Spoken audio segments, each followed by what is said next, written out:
What is keeping you from being more like Jesus? Is it your relationship between husband and wife? Are you estranged? Are you, and I want to just ask a hard question, are you living in the same house but not really being in love? You're just sort of tolerating each other. Is that what God wants for you? What does that show about your own character?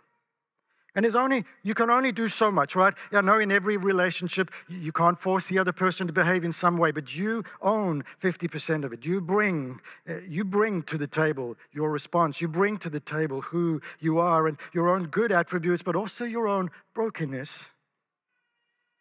How do we respond when there's estrangement between parent and child? Where is that going? Where's those feelings? What do we do with that in the moment? In the moment where we feel just like we own these feelings, we're allowed to feel like this. The person deserves it. Or when God says, is that how Jesus would behave? Really?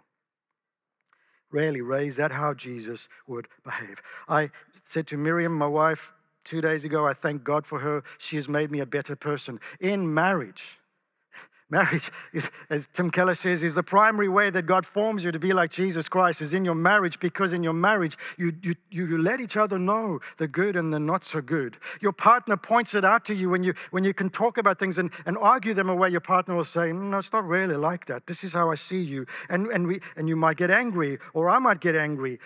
And as parents, and I've said this before, sometimes we get angry at our kids. And you know why? Because we see the very things we don't like about ourselves, we see them coming out in our children. And we go, oh, I don't like that. And so we're angry at them, but really what we're angry at is ourselves. What does God want us to repair this morning? So that the blessing of God may flow into His earthly family, through families and through this church family. I thank God for the relationships He's put me into, where I can learn more about myself.